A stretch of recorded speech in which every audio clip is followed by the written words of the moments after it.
Para nuestra comunidad, hoy traigo la historia de Daniel, un hombre cuya vida común fue transformada por una llamada que no pudo ignorar. Todo comenzó en una mañana de martes, de esas con olor a tiza y ruido de niños. Daniel, un dedicado maestro de primaria, intentaba explicar la diferencia entre sustantivos y adjetivos a su clase de 25 alumnos de 6 años. El día transcurría como cualquier otro, con su rutina predecible y acogedora, hasta que su mirada se encontró con la pequeña Valentina. A diferencia de los otros niños, ella no estaba sentada, sino de pie, inmóvil al lado de su pupitre, con la mochila aún pesando sobre sus hombros. Su rostro, normalmente sonrosado y expresivo, estaba pálido, y sus ojos, grandes y castaños, estaban fijos en un punto invisible en el suelo, como si allí estuviera la única cosa segura en todo el universo. Daniel sintió una punzada de preocupación, un instinto que todo educador conoce bien. Detuvo la clase, y el silencio se apoderó del aula mientras todas las miradas se volvían hacia la niña. Con la voz más suave que pudo encontrar, le preguntó qué le pasaba. La respuesta de ella llegó en un hilo de voz. En español, la lengua que hablaba en casa. No puedo sentarme, me duele. Aquellas palabras simples, cargadas de un peso que no le pertenecía a una niña, resonaron en la cabeza de Daniel. Él veía en ella no un capricho o un malestar pasajero, sino un miedo profundo, una angustia que la paralizaba por completo. Se acercó, despacio, agachándose para quedar a su altura, e insistió con cariño para que explicara dónde le dolía. Valentina apenas susurró, apuntando vagamente hacia abajo, aquí abajo, y entonces se cerró por completo, los ojos llenándosele de lágrimas que se negaba a derramar.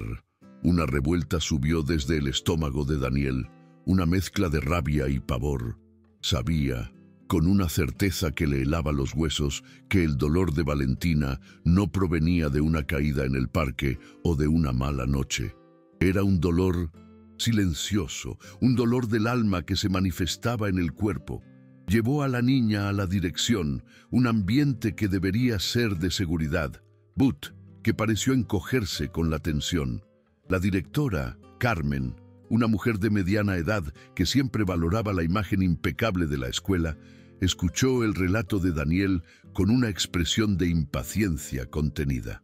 Para ella, la prioridad era evitar un escándalo, una alarma que pudiera manchar la reputación de la institución. Daniel, puede ser solo un alcohólico fuerte o le da vergüenza algo que hizo. No podemos sacar conclusiones precipitadas, dijo Carmen, ajustándose las gafas en el rostro. Su voz era tranquila, pero firme, la voz de quien ya ha lidiado con decenas de exageraciones de padres y maestros. Pero Daniel no podía aceptar esa lógica. Miraba a la pequeña Valentina, encogida en la silla, y veía un animalito asustado, acorralado. La insistencia de la directora en tratar el caso como un mero procedimiento burocrático, sugiriendo esperar a los padres, sonaba como una sentencia. Cada minuto de espera para Daniel era un minuto más que Valentina pasaba en peligro. La discusión entre ellos se convirtió en un tira y afloja silencioso. Carmen defendía la prudencia y el reglamento. Daniel, la urgencia y la intuición. Sentía como si estuviera gritando en una habitación insonorizada. La directora argumentaba sobre las consecuencias de una acusación falsa, el pánico que se generaría. Pero la única consecuencia que le importaba a Daniel era la de no hacer nada. Veía el futuro en los ojos de aquella niña, un futuro robado, silenciado por el dolor y el miedo. La imagen de ella, de pie e inmóvil en el aula, se convirtió en un símbolo de su responsabilidad. Él no era solo un maestro. En ese momento, era su única línea de defensa. Fue entonces cuando Daniel tomó la decisión que lo cambiaría todo.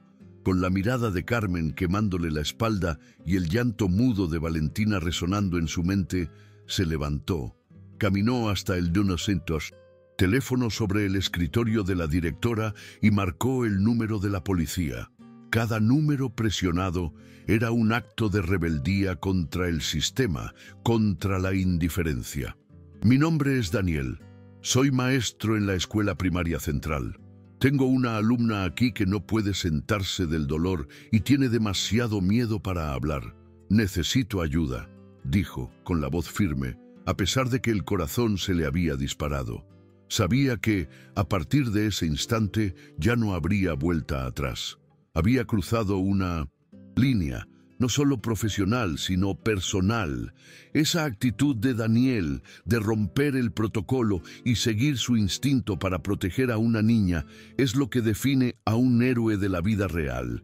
Son historias como esta, sobre personas comunes que se niegan a aceptar lo inaceptable, las que nos inspiran a marcar la diferencia.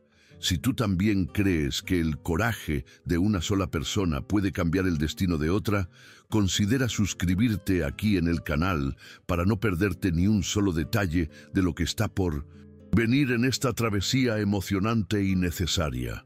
La lucha de Daniel apenas comenzaba y los obstáculos serían más grandes de lo que él imaginaba. La llegada de la patrulla policial trajo un aire de gravedad al ambiente escolar. 2 oficiales, un hombre mayor y una mujer más joven, entraron con la calma de quienes están acostumbrados a lidiar con crisis diarias. Fueron profesionales, pero su enfoque era rutinario, casi mecánico. Para ellos era una llamada más. Para Daniel era la esperanza de una salvación. Pidieron hablar con Valentina a solas, y Daniel tuvo que esperar afuera de la sala, caminando de un lado a otro, con las manos sudorosas. Oía los murmullos, la voz amable de la mujer policía, pero lo que más le asustaba era el silencio de Valentina. Un silencio que ahora conocía tan bien. Cuando la puerta se abrió, el rostro del policía mayor era una máscara de neutralidad frustrante. Hicimos una inspección visual y no hay marcas aparentes, explicó. Ante nosotros, la niña dijo que el dolor ya pasó, que solo quería irse a casa.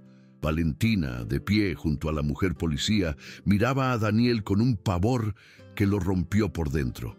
Era una mirada de súplica, pero también de disculpa.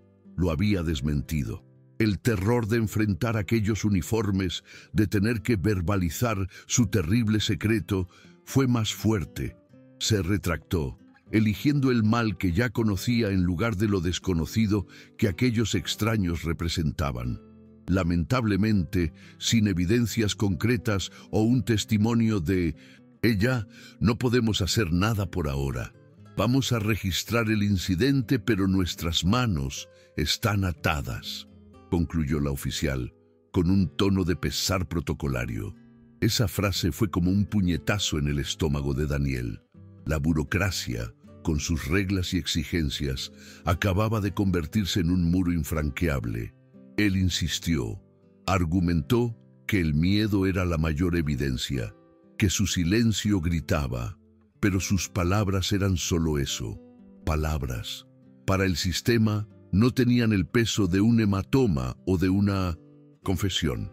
El sistema necesitaba pruebas que cupieran en un informe, y el dolor de Valentina era demasiado invisible. Tan pronto como los policías se fueron, la directora Carmen se volvió hacia Daniel con el rostro rojo de ira. «Te lo advertí, Daniel. Causaste una alarma innecesaria y pusiste a la escuela en una posición terrible».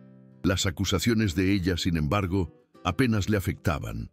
Todo lo que podía sentir era el peso de la derrota y el eco de la mirada de Valentina. Le había fallado. La expuso a una situación aterradora para, al final, dejarla exactamente donde estaba, desprotegida. Al llevarla a casa al final del día, la madre de la niña apenas lo miró a los ojos, tomó a su hija de la mano y entró, cerrando la puerta rápidamente. Ese gesto selló el aislamiento de Daniel. Esa noche, el sueño no llegó. Daniel se quedó dando vueltas en la cama.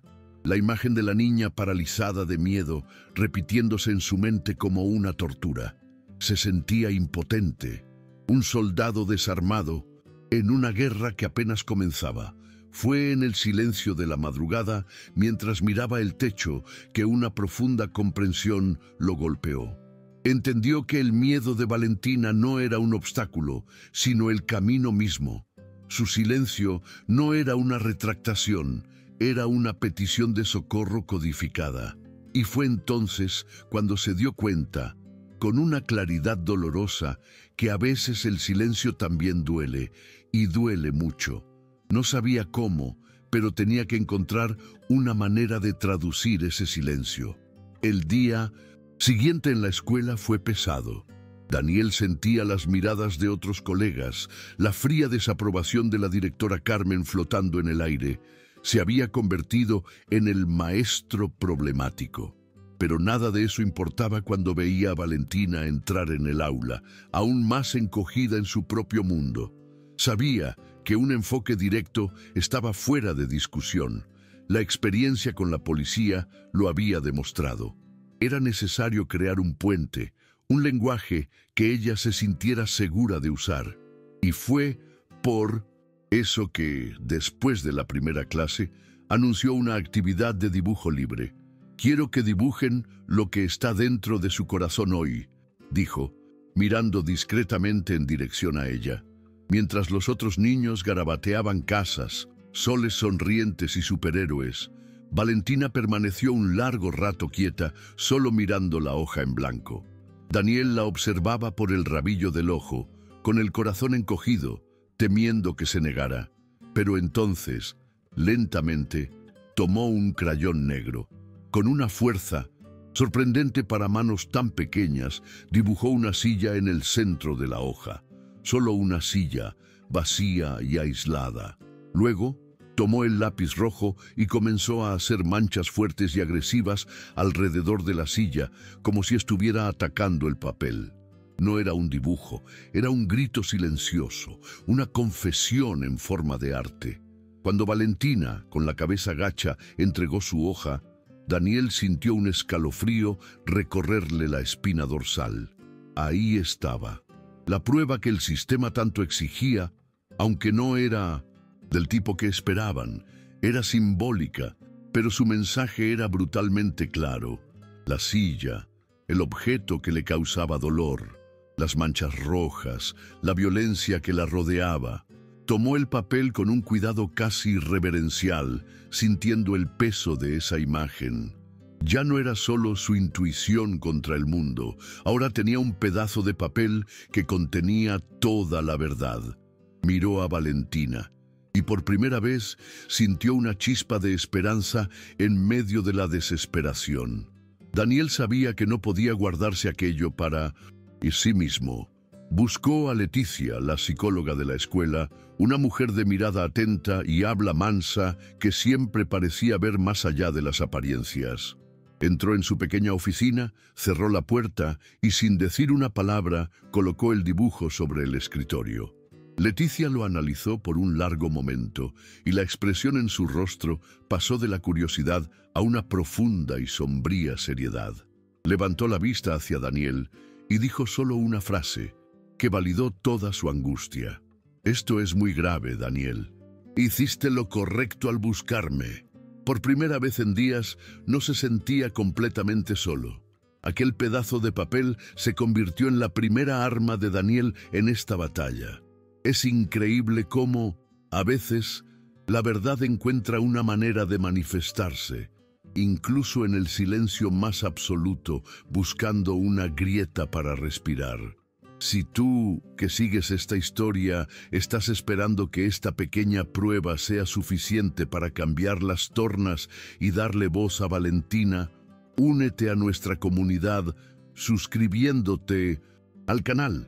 Vamos a descubrir juntos los próximos pasos de esta lucha que se convirtió en la misión de una vida. La ayuda de Leticia sería crucial, pero el camino aún era peligroso. Leticia fue la aliada estratégica que Daniel necesitaba. Ella lo orientó, explicando que el dibujo era un fuerte indicio, pero que necesitaban más. La prioridad ahora es que ella siga confiando en ti, Daniel. No la presiones, Solo está presente, aconsejó. Sin embargo, el destino aceleró los acontecimientos. Al final de ese mismo día, al buscar a Valentina, apareció el padrastro. Era un hombre grande, de mirada dura y sonrisa forzada, que se presentó como Rogelio. Se acercó a Daniel con una falsa cordialidad que no ocultaba la amenaza en su voz. Supe que usted anda muy preocupado por mi hijastra. Se lo agradezco, pero no necesita meterse donde no lo llaman. La amenaza velada de Rogelio solo confirmó las sospechas de Daniel, encendiendo un fuego de indignación dentro de él. Ahora el monstruo tenía un rostro. Determinado a intentar un último llamado, consiguió el teléfono de la madre, Rebeca, y llamó esa misma noche. La conversación fue frustrante y perturbadora. La voz de Rebeca era nerviosa, casi temblorosa. Se disculpaba por el malentendido. Decía que Valentina era muy sensible y que inventaba historias. Daniel sintió un nudo en la garganta al darse cuenta de que la madre no era una aliada potencial, sino una rehén del miedo, quizás incluso cómplice por su silencio. Estaba luchando por una niña cuya propia madre se negaba a ver la verdad. Con todas las puertas cerrándose, Daniel tomó otra decisión arriesgada. Ese ambiente familiar necesitaba ser visto, sentido. El sábado, guiado por una inquietud que no lo dejaba en paz, condujo hasta la dirección de Valentina, una calle modesta y mal cuidada. Usó la excusa de entregar un libro escolar que ella había olvidado. La casa, por fuera, parecía triste, con la pintura descascarada y un aire de abandono. Respiró hondo y llamó a la puerta, el corazón martilleando contra sus costillas, sin saber qué encontraría adentro. Quien abrió la puerta no fue un adulto, sino un niño de unos 10 años, con los mismos ojos grandes y asustados de Valentina. «Mamá no está», dijo, desconfiado. Daniel reconoció a Hugo, el hermano mayor. Viendo la oportunidad, Daniel se agachó y comenzó a conversar con el niño, de forma tranquila y amable. Le preguntó sobre la escuela, sobre fútbol, hasta que, con el corazón en un puño, le preguntó cómo estaba Valentina. Hugo miró a los lados, como para asegurarse de que nadie estuviera escuchando, y la verdad finalmente salió a la luz, cruda y brutal. «Rogelio le pega», susurró Hugo, las palabras saliendo con dificultad. «Usa el cinturón. Es cuando ella llora o hace ruido. Él dice que es para que aprenda». La confesión del niño fue como un cuchillo en el pecho de Daniel. Ahora tenía el método, el objeto de la agresión. La brutalidad del abuso estaba expuesta. Daniel entonces preguntó lo obvio: ¿por qué no se lo cuentan a nadie? La respuesta de Hugo selló la comprensión de todo el drama familiar. Dijo que si contamos, mamá se irá con él y nos dejará solos para siempre. Tenemos miedo. El silencio no era solo de Valentina. Era un pacto de miedo que encadenaba a toda la familia. Con el testimonio de Hugo guardado en su memoria como una brasa encendida, Daniel sintió que el juego había cambiado. Ahora no solo tenía un dibujo y una intuición, sino un relato, un nombre, un método.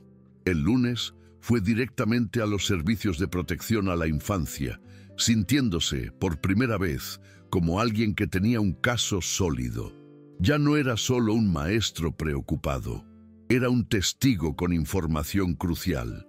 Narró la conversación con Hugo en detalle a una trabajadora social de aire cansado, esperando ver un destello de urgencia en sus ojos, la acción inmediata que tanto anhelaba. La respuesta, sin embargo, fue otro jarro de agua fría, quizás el más helado de todos. La mujer explicó con una paciencia burocrática que rozaba la crueldad, que la situación era complicada. El testimonio de Hugo, por ser hermano y también menor de edad, era considerado un indicio fuerte, pero no una prueba concluyente para una intervención legal sin el consentimiento de la madre o evidencias físicas. La palabra indicio sonó como un insulto para Daniel. El miedo en los ojos de los niños, la confesión susurrada, el cinturón, todo quedaba reducido a una palabra débil e insuficiente. Fue en ese momento que la compostura de Daniel se quebró. La frustración acumulada por días explotó en una indignación que no pudo contener. Se levantó, la voz saliendo más alta de lo que pretendía, resonando en la pequeña sala de espera. «Entonces tenemos que esperar», casi gritó gesticulando con las manos. «Tenemos que esperar a que llegue aquí a urgencias con un hueso roto para que un indicio se convierta en una prueba. ¿Es eso? ¿La prueba que ustedes quieren cuesta la integridad física de una niña?» El silencio que siguió fue pesado, cargado con la verdad incómoda que acababa de exponer. Derrotado una vez más por el monstruo de la burocracia, Daniel buscó a Leticia. Le contó sobre la visita a los servicios sociales, sobre la impotencia que sentía. Estaba al límite, exhausto de luchar contra un sistema que parecía diseñado para protegerse a sí mismo, y no a los niños. Leticia lo escuchó sin interrumpir, dejando que desahogara toda su rabia y dolor. Cuando terminó, no ofreció palabras de consuelo vacías, sino una nueva estrategia, un último y arriesgado intento de darle a Valentina el poder de defenderse. «El sistema necesita escucharla, Daniel, pero tiene demasiado miedo para hablar con extraños. Necesita hablar contigo», dijo Leticia, abriendo el cajón de su escritorio. De allí sacó una pequeña grabadora digital. «Vamos a darle la oportunidad de contar su propia historia, en sus propios términos, sin presión, sin uniforme, sin preguntas directas. Solo una conversación con la persona en la que confía». La idea era peligrosa. Podría ser vista como manipulación, pero era la única opción que quedaba. Era una apuesta a la fuerza de esa pequeña niña. Al día siguiente, Daniel encontró el momento perfecto. Mientras los otros niños estaban en el patio, llamó a Valentina para que lo ayudara a regar las plantas del aula. El ambiente era tranquilo, seguro. Con la pequeña grabadora escondida y encendida en el bolsillo de su camisa, comenzó a conversar con ella sobre el coraje, sobre cómo hasta los superhéroes sienten miedo a veces. Habló de secretos que duelen y de cómo contárselos a alguien de confianza puede hacer que el dolor disminuya. No preguntó nada, solo abrió la puerta para que ella, si quisiera, pudiera cruzarla. Hubo un largo silencio que pareció durar una eternidad. Daniel pensó que había fallado, que la apuesta no funcionaría, pero entonces, con la voz casi inaudible, más baja que un susurro, Valentina habló. «A él no le gusta. Cuando lloro», dijo, con los ojos fijos en una maceta de helechos. «Pero me pega incluso cuando estoy callada». La frase, tan simple y tan devastadora, fue capturada por la grabadora. Era la confesión, la prueba irrefutable de la crueldad que sufría. El corazón de Daniel se partió en 1000 pedazos al oírla, pero sabía que ese era el sonido del comienzo de la liberación. La prueba final, sin embargo, llegó de una forma que Daniel jamás desearía. Unos días después, en una mañana más cálida, Valentina llegó a la escuela usando un abrigo de lana grueso y de cuello alto. El instinto de Daniel se disparó de inmediato. Durante una actividad, se acercó a ella y con la excusa de que debía tener calor, le tocó ligeramente el hombro para ayudarla a quitarse el abrigo. Ella se encogió de dolor y en ese movimiento el cuello de la blusa se desplazó un poco, revelando una marca morada y fea en su cuello. El tiempo se detuvo. La evidencia física, visible e innegable, estaba allí. Esta vez no hubo vacilación. No hubo más dudas ni estrategias. Daniel fue a la dirección, pasó junto a Carmen como un huracán y tomó el teléfono. Su voz al policía del otro lado de la línea no era la de un maestro preocupado, sino la de un testigo con una certeza de acero. «Soy el maestro Daniel, de la Escuela Central. Llamé hace unos días por una alumna, Valentina. Tengo su testimonio grabado y estoy viendo marcas de agresión en su cuerpo en este preciso momento. La acción tiene que ser ahora. La respuesta fue inmediata. En menos de 20 minutos, la escuela estaba nuevamente rodeada, pero esta vez el enfoque fue diferente. Con la grabación como orden de urgencia y las marcas como prueba física, la ley ya no podía ser ignorada. Un equipo de trabajadores sociales y policías, acompañado por una consejera tutelar, condujo el proceso con una seriedad que reconfortó a Daniel. Valentina fue llevada a una sala donde una médica la examinó con amabilidad y confirmó el abuso físico recurrente. Se emitió una medida de protección de emergencia allí mismo. La escena de Valentina siendo llevada por una trabajadora social fue agridulce. Miró a Daniel una última vez, con los ojos grandes llenos de miedo, pero también de una nueva y frágil confianza. Sostenía un osito de peluche que la consejera le había dado. Daniel le hizo un gesto de despedida con un nudo en la garganta, prometiéndose a sí mismo que no la abandonaría. Verla salir por la puerta de la escuela, finalmente camino a un lugar seguro, fue el fin del primer y más angustioso capítulo de su viaje. El rescate se había realizado, pero la guerra por la justicia y por la sanación de Valentina apenas comenzaba. La seguridad del refugio, para Valentina, tenía un sabor amargo a abandono. Aunque estaba físicamente protegida, rodeada de cuidadores y otros niños, se sentía terriblemente sola. El ambiente era limpio, organizado, pero impersonal y frío, muy diferente del caos familiar que, a pesar de todo, era el único mundo que no conocía. Daniel la visitaba siempre que podía, llevándole libros y dulces, tratando de ser un punto de estabilidad en su nuevo universo. Pero veía en sus ojos la pregunta que no tenía el valor de hacer: ¿dónde está mi mamá? En cada visita la encontraba un poco más silenciosa, un poco más distante. La situación empeoró drásticamente una semana después. Una llamada de la trabajadora social trajo la noticia que Daniel más temía. Rebeca, la madre, y Rogelio, el padrastro, habían desaparecido. Aprovechando el tiempo que el sistema tardó en emitir una orden judicial, hicieron las maletas y huyeron sin dejar rastro. La noticia cayó como una bomba en el corazón de Daniel.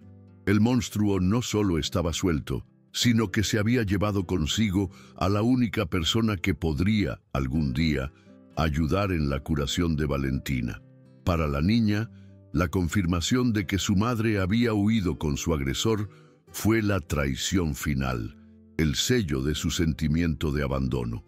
Con los agresores prófugos, el caso de Valentina llegó a un punto muerto frustrante. Rogelio no podía ser procesado y el futuro de la niña se convirtió en una gran interrogante. Permanecería en el sistema de refugios, un número en una larga lista de espera, mientras su verdugo vivía libre en algún lugar. Los días se convirtieron en semanas y la esperanza de Daniel comenzó a desvanecerse. Se sentía agotado, como si hubiera ganado una batalla solo para descubrir que la guerra estaba perdida. La imagen de Valentina, cada vez más apática en el refugio, lo atormentaba todas las noches. Fue en una tarde gris, cuando la esperanza estaba en su punto más bajo, que sucedió lo inesperado. El cartero entregó una pila de correspondencia en la secretaría de la escuela, y en medio de ella había un sobre simple, sin remitente, con su nombre escrito con una caligrafía apresurada y nerviosa. Daniel lo abrió sin grandes expectativas, pensando que era de algún proveedor, pero al desdoblar el papel y reconocer la firma de Rebeca al final de la página, su corazón dio un salto. La carta era la voz que pensó que había sido silenciada para siempre. En la carta, Rebeca pedía perdón. Con palabras tortuosas y manchadas por lágrimas, le agradecía a Daniel por haber tenido el coraje que a ella le faltó. Confesó que vivía bajo el terror de las amenazas de Rogelio, que él prometía lastimar a los niños de verdad si ella lo dejaba o lo denunciaba. Admitió su debilidad, su vergüenza por no haber protegido a su propia hija. Y entonces, en un acto final de desesperación y redención, le dio a Daniel la información que podría cambiarlo todo. La dirección de un taller abandonado en una ciudad vecina, donde Rogelio la mantenía escondida. La carta de Rebeca fue un acto de coraje desesperado, la última pieza que faltaba en el rompecabezas. Aquel frágil sobre contenía la oportunidad de una justicia definitiva y el inicio de la sanación de una familia entera. Historias de giros inesperados como esta nos recuerdan que la esperanza puede surgir de donde menos esperamos y que la fuerza para hacer lo correcto puede venir del miedo más profundo. Para ver cómo el coraje de Daniel y la redención de Rebeca culminan en la captura del agresor, no olvides suscribirte y activar las notificaciones. El final de esta historia es algo que no querrás perderte. Daniel no perdió ni un segundo, ni siquiera pasó por la dirección. Corrió a su coche, con la carta en la mano, y condujo directamente a la comisaría, buscando al detective que se había hecho cargo del caso. Le entregó la carta y la mirada del policía cambió de interés a una intensa concentración. La confesión y la dirección eran todo lo que necesitaban. La maquinaria de la ley, antes tan lenta y burocrática, ahora se movía con una velocidad impresionante. Se trazó un plan de acción allí mismo, frente a Daniel. La operación de captura se montó en cuestión de horas. Era necesario actuar rápido, antes de que Rogelio sospechara y huyera de nuevo. Daniel se mantuvo alerta, con el teléfono en la mano, cada minuto arrastrándose como una hora. La policía se movió con eficiencia, rodeando el taller mecánico en silencio, sin alardes. Entraron y encontraron a Rogelio exactamente donde Rebeca había dicho. Tomado por sorpresa, no tuvo tiempo de reaccionar o huir. La amenaza que se cernía sobre Valentina y su familia estaba finalmente bajo custodia. La policía, en un acto de sensibilidad y de acuerdo con Leticia, la psicóloga, decidió que sería importante para los niños presenciar el fin de esa amenaza. Desde el interior de un coche, a una distancia segura, Daniel, Valentina y Hugo vieron a Rogelio ser esposado y metido en la patrulla. Ya no parecía un monstruo gigante y todopoderoso. Parecía solo un hombre, pequeño y derrotado. Verlo ser llevado, impotente, fue el momento que rompió el hechizo del miedo que los aprisionaba. Valentina observó toda la escena en silencio, con los ojos fijos en la figura de Rogelio, encogida en el asiento trasero del coche de policía. Cuando la patrulla se fue, se volvió hacia Daniel con el rostro aún pálido, pero con una nueva luz en sus ojos. Con la voz temblorosa, hizo la pregunta que guardaba en su corazón. ¿Va a estar lejos de mí para siempre? Daniel se arrodilló frente a ella, sostuvo su rostro con las manos y con toda la certeza del mundo respondió, sí, para siempre. Y entonces Valentina lloró. No un llanto de dolor o miedo, sino un llanto profundo, convulso, un llanto de alivio que le lavaba el alma. Con Rogelio arrestado y Rebeca bajo protección, colaborando activamente con las investigaciones, el proceso judicial avanzó con una velocidad sorprendente. El engranaje del sistema, antes tan atascado, ahora giraba a favor de la justicia. Daniel permaneció como una figura central en la vida de los niños, un puerto seguro en medio de la tormenta. Él, junto con la psicóloga Leticia, acompañó de cerca la transición de Valentina y Hugo a un hogar temporal seguro con su madre, donde los tres, juntos, comenzaron una intensa jornada de terapia para sanar las heridas invisibles que el abuso dejó atrás. A medida que se acercaba la fecha del juicio, surgió la cuestión del testimonio de Valentina. La fiscalía creía que sería poderoso, pero todos, desde Daniel hasta Leticia, estaban de acuerdo en que la decisión debía ser únicamente de ella. La prepararon para la idea, explicando que no necesitaba hacer nada que no quisiera. Fue en una sesión de terapia que Valentina, después de un largo silencio, miró a Leticia y dijo algo que demostró la increíble fuerza que había nacido de su dolor. Quiero contar.